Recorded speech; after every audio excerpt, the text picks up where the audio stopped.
நீர்வளத்துறை அமைச்சர் அவர்கள். மாண்பு பேரவைத் தலைவர் அவர்களே, உங்கள் திட்டத்தில் நீங்கள் 1 லட்சம் வீடு கட்டணும்னு இலக்கு வச்சுருக்கிறீங்க. ஆனால் நிறைய இடத்துல நான் போய் பார்க்கும்போது வீடு இன்னும் முடிக்காமையே ஃபவுண்டேஷன்லேயே தான் இருக்குது. ஏன் அப்படின்னு பார்த்தீங்கன்னா, அவங்களுக்கு அது போதுமானதாக, அந்த 3.5 லட்ச ரூபா போதுமானதாக இல்லை. அப்போது மக்கள் இப்படியெல்லாம் கஷ்டப்படுகிறார்கள் என்று மாண்பு முதல்வருடைய கவனத்துக்கு வந்தவுடன் அதை 5 லட்சமாக உயர்த்தி, இலக்கு 1 லட்சம் 2 லட்சம்னு இல்லை, யார் இருந்தாலும் வீடு ஒழுங்காக அவங்க அதை கட்டிக்கணும். அதுக்கு இப்போதைக்கு நமக்கு 70,000 வீடுக்கு ஒதுக்கீடு செய்யலான்னு சொல்லி தான் அந்த மாதிரி ஒரு திட்டத்தை நாங்கள் சொல்லியிருக்கிறார் மாண்பு முதல்வர் அவர்கள்.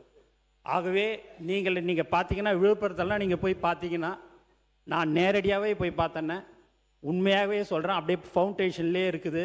எங்களுக்கு வேறு வழி இல்லாமல் நாங்கள் அந்த பழைய இடத்துலையே தான், நாங்கள் குடிசை வீட்டில் தான் நாங்கள் இருக்கிறோன்றதை சொல்லியிருக்கிறாங்க. அதனால்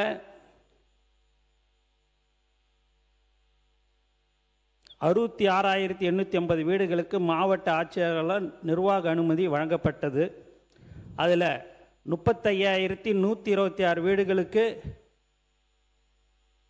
பணிக்குறியீடு ஒர்க்கார்டு உருவாக்கப்பட்டது. தற்போது 17,116 வீடுகள் பல்வேறு நிலைகளில் முன்னேற்றத்தில் உள்ளன.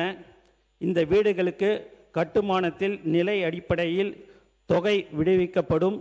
ரூபாய் 375 கோடி நிதி விடுவிக்கப்பட்டுள்ளது என்பதை இந்த நேரத்தில் தெரிவித்து